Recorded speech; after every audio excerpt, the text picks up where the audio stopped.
Bonjour, c'est Jules Lavie pour Code Source, le podcast d'actualité du Parisien.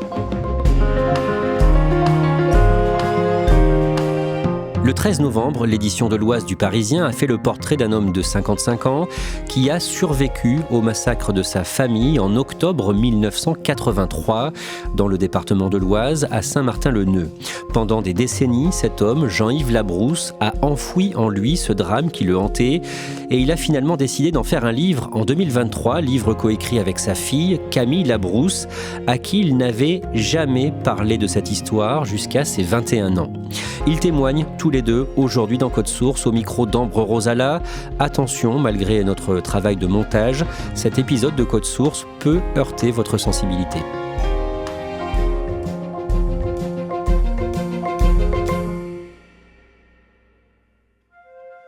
Jean-Yves a 55 ans et Camille en a 26. Je ne les rencontre pas en même temps, mais ils ont tous les deux accepté de me raconter l'histoire de ce livre qu'ils ont écrit ensemble. Camille est née à Beauvais, dans l'Oise, en 1997. Elle a une petite sœur, Carlotta. Leur père Jean-Yves est multidis, c'est-à-dire qu'il souffre de plusieurs troubles cognitifs en même temps. Il a des difficultés pour lire, appréhender les nombres, maîtriser l'orthographe et aussi pour effectuer certains gestes. Il travaille beaucoup, mais c'est lui qui emmène ses filles à l'école tous les matins. Camille et lui sont très proches. Tous les soirs, il me lisait une histoire à voix haute et il avait sa diction bien à lui et ça c'était notre rituel quand j'étais vraiment toute petite pour le coup, quand je ne pouvais pas encore lire mes propres histoires, et il y avait toujours un moment d'échange autour de l'histoire pour un peu débriefer, un peu réfléchir sur la morale, etc.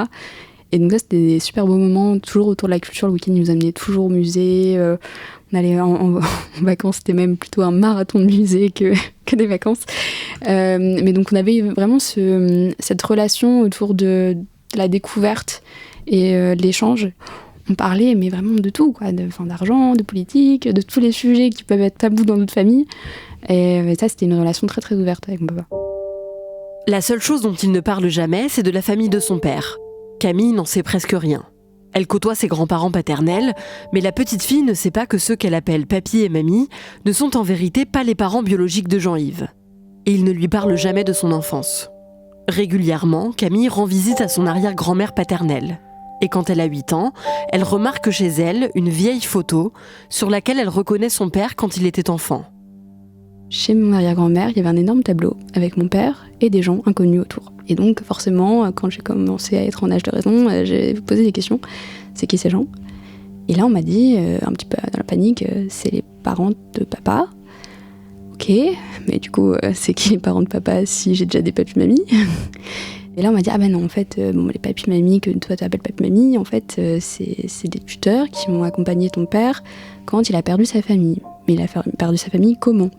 Et là, on m'a dit, en fait, c'était un accident de voiture, il a perdu toute sa famille dans un accident de voiture.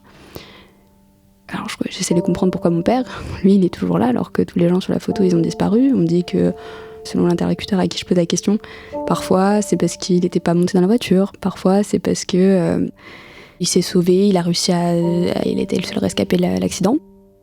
Et donc en fait ça va créer quand même quelque chose d'étrange en fait autour de ce tableau, autour de ces questions où je sens bien que même dans le non-verbal il y a quelque chose d'étrange, que tout le monde n'est pas à l'aise avec mes questions. Mais c'est pas quelque chose qui me tracasse énormément à l'époque. Camille grandit sans trop se poser de questions sur le passé de son père. Quand elle entre au collège, à 12 ans, elle demande à ses parents de pouvoir parfois aller en ville avec ses copines, à une vingtaine de minutes à pied de leur maison, mais ils refusent. Mes deux parents ont quand même un rapport particulier avec le fait que je devienne un jour une femme, avec le fait qu'un jour je puisse tomber amoureuse et qu'on ne sache pas forcément qui sera cet amoureux. Donc là, ma mère a décidé de me dire, pour un peu essayer de me faire comprendre qu'il y a des dangers dans la nature, quoi, les hommes. Elle me raconte l'histoire de mon père. Donc là, elle me dit, en fait, c'était pas un accident de voiture, ce qui s'est passé.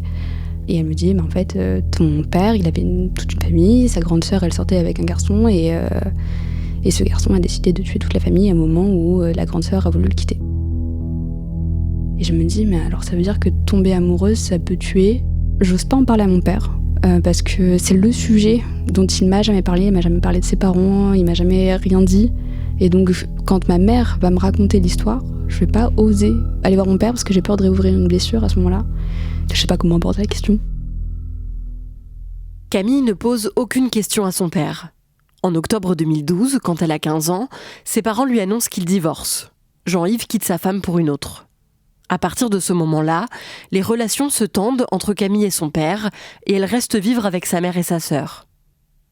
Depuis le divorce de mes parents, je m'étais plutôt mis du côté de ma mère.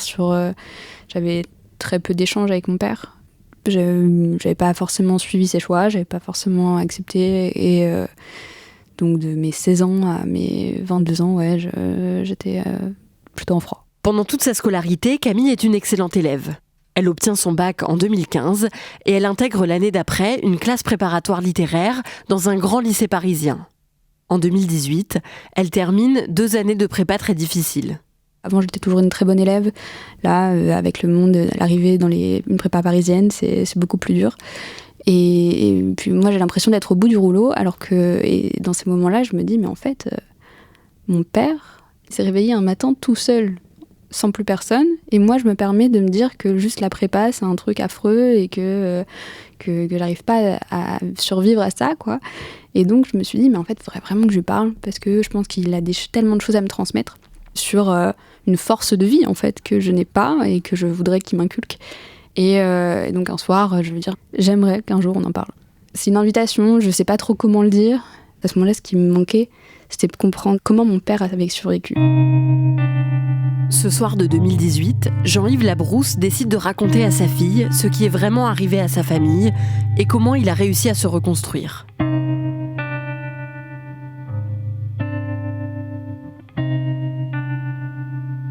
En 1983, Jean-Yves a 15 ans. Il vit dans l'Oise avec ses parents, Jean-Jacques et Franciane, sa grande sœur Caroline, 18 ans, et son petit frère Fabrice, 12 ans. Jean-Yves est un adolescent mal dans sa peau, très mauvais à l'école à cause de son handicap et ses différents troubles cognitifs. Le mercredi 5 octobre 1983, il termine son 3e jour d'apprentissage dans un salon de coiffure. Vers 18h30, sa mère vient le chercher en sortant du travail. Ils rentrent ensemble en voiture jusque chez eux, dans le petit village de Saint-Martin-le-Neu.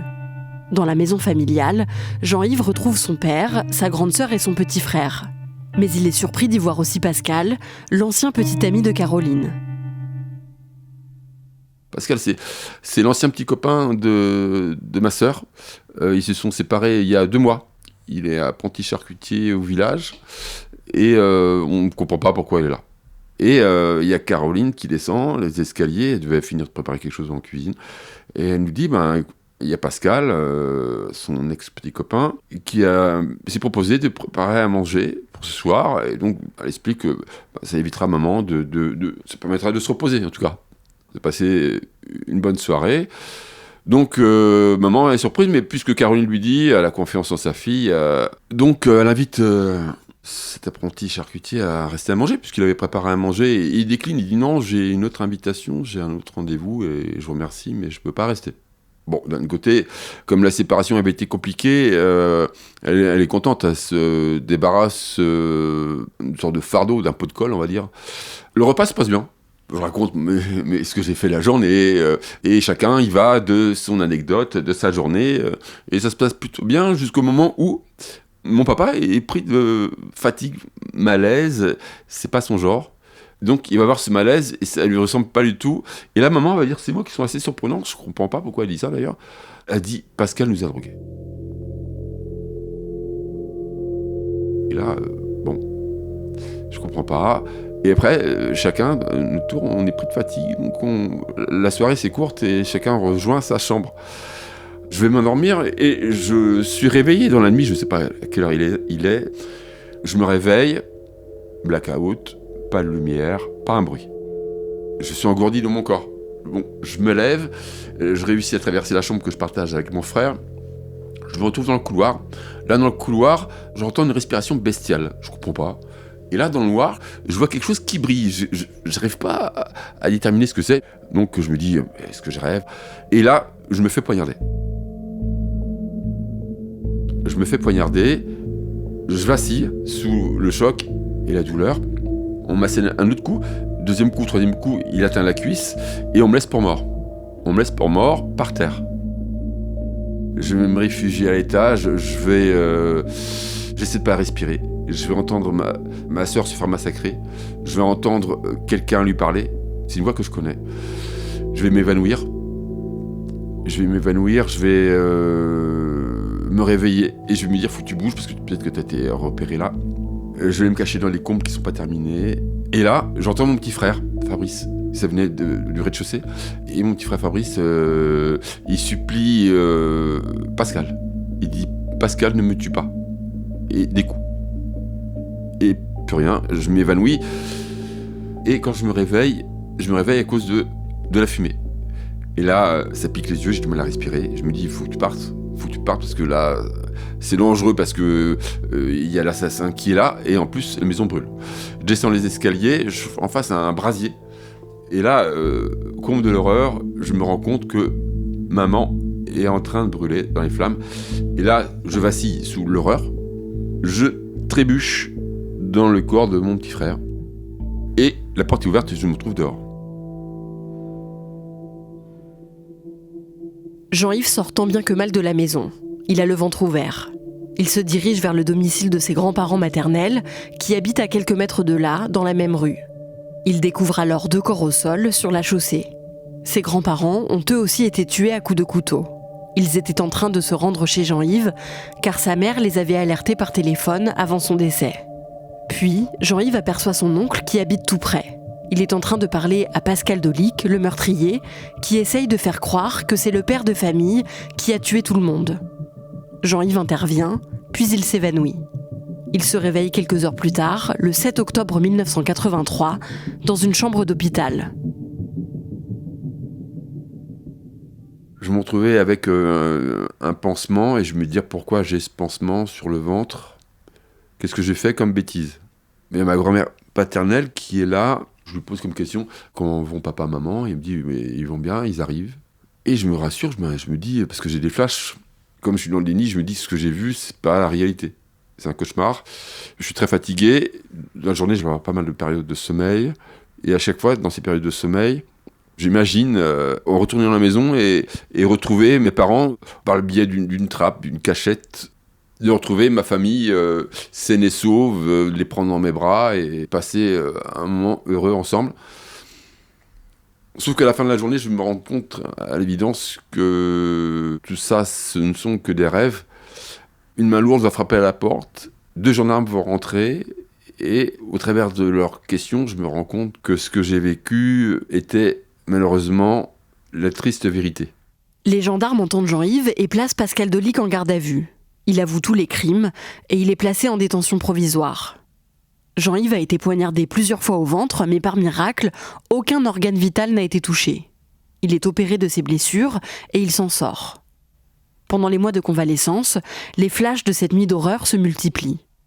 Les flashs vont devenir incessants et mes jours vont devenir pires que minuit. Puisque en pleine journée, je pourrais revivre les moments que j'ai vécus le 6 octobre. Les avoir entendus se faire massacrer tour à tour, tels des bêtes, c'est compliqué. C'est compliqué, d'autant plus que je me dis pourquoi moi j'ai réussi à vivre. Pourquoi moi qui suis handicapé, j'ai réussi à vivre. Pourquoi ? Qu'est-ce que j'ai de plus que les autres ? Jean-Yves sort de l'hôpital. Il est accueilli par sa grand-mère paternelle, puis par un oncle et une tante qui vont devenir ses tuteurs légaux. Pour tenir, il décide de se donner des objectifs. Il trouve un nouveau salon de coiffure pour faire son apprentissage et il obtient son CAP. Le 31 mai 1989, presque 6 ans après les meurtres, le procès de Pascal Dolic s'ouvre devant la cour d'assises de l'Oise. Jean-Yves a 21 ans. Il témoigne à la barre en regardant l'ancien petit ami de sa sœur dans les yeux. Le 6 juin, Pascal Dolic est condamné à la réclusion criminelle à perpétuité avec une période de sûreté de 18 ans. C'est le maximum légal de l'époque. Au terme du procès, l'avocat de Jean-Yves lui conseille d'essayer d'oublier et d'avancer. Je vais essayer de faire ça. Donc je vais mettre en place une hyperactivité. Et là, je vais me mettre au sport, je vais rencontrer... Les femmes vont me permettre d'avancer, de prendre goût à la vie. Et puis l'hyperactivité va me permettre d'éviter les flashs. Jean-Yves s'installe dans un petit appartement à Beauvais. Il rencontre une jeune femme, Adriane, et il décide de lui parler brièvement de ce qui est arrivé à sa famille. Je vais en parler, mais sans rentrer dans les détails. Comme moi, je revis chaque jour cette horreur. J'ai toujours peur d'aller trop loin.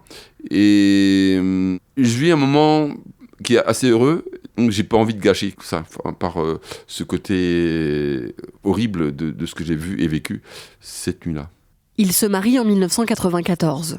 3 ans plus tard, ils ont une première petite fille, Camille. Quand elle grandit, Jean-Yves refuse de lui parler de son histoire. Je revis tous les jours ça, c'est tellement horrible que je me dis comment une enfant va pouvoir digérer ça. Est-ce que ça va pas être un choc, puisque l'école ça se passe bien? Est-ce que ça risque pas de briser quelque chose? Comme moi, mon scolarité s'est mal passée, j'ai peur de bouleverser son équilibre.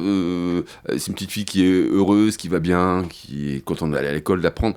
Et j'ai vraiment peur de gâcher quelque chose. Les parents sont là pour protéger les enfants. Et le seul but, c'était de la protéger. Jean-Yves et Adriane ont une deuxième petite fille. En 2005, Pascal Dolic sort de prison après 19 ans de détention. Et Jean-Yves a peur qu'il vienne s'en prendre à ses enfants. Avec sa femme, ils mettent tout en place pour que leur fille ne se retrouve jamais seule sans la protection d'un adulte. En 2008, Jean-Yves fête ses 40 ans et il le vit très mal. Mes parents me manquent et j'ai dépassé un peu l'âge de mes parents et j'avance vers quelque chose que je connais pas puisque je les ai pas vus après cet âge-là. J'ai besoin de mes racines. Je suis dans un milieu social plus élevé que celui de mes parents, qui était dans un milieu plutôt populaire. J'ai l'impression de m'être perdu. Je vais rencontrer une femme et je me dis je peux pas tromper ma femme parce que je vais à l'encontre de toutes mes valeurs, fidélité et tout ça. Et je me dis que je suis un père indigne, qu'est-ce que je vais faire subir à mes enfants? C'est très compliqué, mais des idées noires arrivent, j'ai des idées de suicide. Donc, comme après le décès de mes parents, où je me suis accroché au cou de jeune fille, enfin, sans se figurer, eh bien là, je vais m'accrocher au cou de cette femme et essayer d'avancer, continuer à avancer, pas par pied. J'ai divorcé. Ça a été compliqué, pénible, me suis retrouvé séparé de mes enfants. J'avais l'habitude de conduire Camille à l'école, je me retrouvais seul. 25 ans après le meurtre de sa famille, Jean-Yves n'a jamais cessé d'avoir des flashs de cette nuit-là. Il fait une dépression en 2015, il est arrêté et commence une psychothérapie. Je vais voir un psychiatre. Je dis, voilà, il y a vraiment un gros problème. Je fais un gros travail sur moi. Je commence un gros travail sur moi que je n'avais jamais fait. Je me rends compte que j'avais voulu porter sur mon dos tout ce poids de la disparition de mes parents. Et je me dis que là, il faut faire quelque chose. Je ne peux pas continuer comme ça. Et un soir, je vais être invité au restaurant avec Camille. Et Camille va me dire, papa, est-ce que tu pourrais me parler de ton histoire ? Ce soir de 2018, quand Jean-Yves raconte son histoire à sa fille, Camille tombe des nues. Elle n'imaginait pas que son père ait pu traverser tout ça. C'est affreusement dur à entendre parce que je vois pour la première fois mon père me raconter et revivre chaque instant. Et ça, c'est dévastateur sur le moment. Il y avait l'image, moi, d'un père qui était volage, qui n'avait pas su être le père du foyer. Je me rendais pas compte, en fait, de tout ce qu'il avait traversé pour en être là où il était. Et donc, en fait, en ayant tout ce recul, ça donnait une perspective à sa vie qui était complètement différente. Sur le coup, j'essaie de prendre sur moi, je vais pas pleurer devant lui. Je me dis, la seule chose que je dois être, c'est juste être forte pour l'écouter à ce moment-là. Camille est bouleversée par l'histoire de son père. Elle rentre chez elle le soir même et s'effondre en pleurs. 5 ans plus tard, le 1er février 2023, elle reçoit un SMS de Jean-Yves. Il lui dit qu'il voudrait publier un livre pour raconter son histoire. Et il me dit, je crois que t'es la seule personne à qui je fais assez confiance pour écrire mon histoire. Et je crois que ce serait une super belle aventure aussi pour nous deux en tant que père et fille. Sur le coup, je vois le message, moi je dis non. Ça m'effraie parce que je me rappelle l'état dans lequel j'étais la première fois quand il m'a juste raconté des bribes de son histoire. Et du coup, au début, je dis non. Et après, en fait, je me rends compte qu'il y a non seulement du coup une main tendue de mon père, que j'ai envie quand même d'attraper, mais qu'il y a aussi un énorme travail aussi sur un sujet que j'ai pas essayé de comprendre, qui est celui de qu'est-ce que factuellement est l'histoire de ma famille, qu'est-ce qui s'est passé, vraiment remettre un contexte. Camille finit par accepter. Elle décide d'écrire ce livre avec une amie à elle qui est journaliste, Constance Bostoen. Le 26 octobre 2023, L'Écho des Ombres est publié aux éditions Mareuil. Jean-Yves et Camille sont interviewés dans plusieurs médias à l'occasion de la sortie du livre. J'ai vu mon père s'illuminer, vraiment, prendre possession de son histoire. je le revois sortir de BFM la première fois, enfin de notre premier plateau. Il rayonnait. Mon père est plutôt quelqu'un de pas très sûr de lui. Et là, je le sentais fort. Enfin, il était vraiment, je suis maître de mon destin et je suis fort. Ça m'a permis de poser mes bagages et pouvoir être plus léger, aller mieux.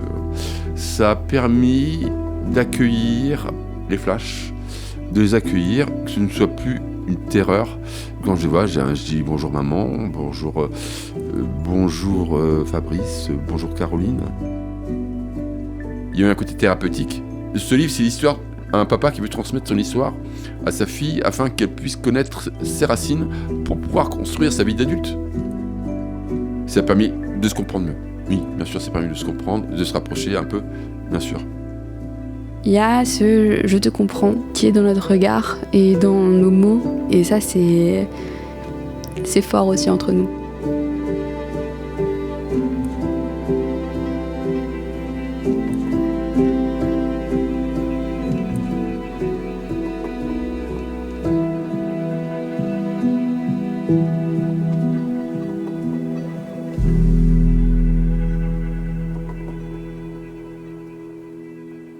Ambre, en faisant ce reportage, Camille t'a raconté qu'au départ, il y a plusieurs membres de la famille qui étaient plutôt réticents à l'idée de raconter tout ça dans un livre. Oui, c'est ça, elle m'a raconté qu'au moment où ils ont eu le projet de faire ce livre, ça n'a pas été simple de le faire accepter au reste de la famille de Jean-Yves, à la famille moins proche, parce qu'en fait, beaucoup ne comprenaient pas pourquoi ils avaient besoin de faire ressurgir cette histoire après autant de temps et besoin de remuer le passé comme ça.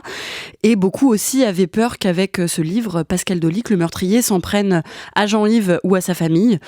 Donc voilà, ils ont eu un peu de mal à faire comprendre à leurs proches que ce livre était nécessaire pour eux, pour Jean-Yves, pour qu'il aille mieux. Mais Camille m'a dit que depuis la sortie du livre, ça allait beaucoup mieux et leur démarche était mieux comprise aujourd'hui. On l'entend en tout cas à la fin de ce sujet, le fait d'écrire ce livre a rapproché à nouveau Jean-Yves et Camille. Oui, les deux me l'ont dit. Depuis l'écriture de ce livre, ils se sont rapprochés. Alors, ils ne se voient pas beaucoup plus qu'avant parce qu'ils n'habitent pas à côté et qu'ils ont chacun leur vie. Mais c'est vrai que leur relation a changé avec ce livre et qu'ils ont l'impression de mieux se connaître et de mieux se comprendre surtout. Merci Ambre Rosala et merci à Benjamin Dervaux pour son aide. Je redonne les références de ce livre, L'écho des ombres, récit d'un survivant, aux éditions Mareuil, livre coécrit avec Constance Bostoen. Cet épisode de Code Source a été produit par Thibault Lambert et réalisé par Julien Moncouquiol. Code Source est le podcast quotidien d'actualité du Parisien. Nous vous proposons 2 autres podcasts, Crime Story, chaque samedi, et Le Sacre, nouveau podcast consacré aux Jeux Olympiques, chaque mercredi, jusqu'à Paris 2024, 24 médaillés d'or olympiques racontent leur chemin vers le sacre au micro d'Anne-Laure Bonnet.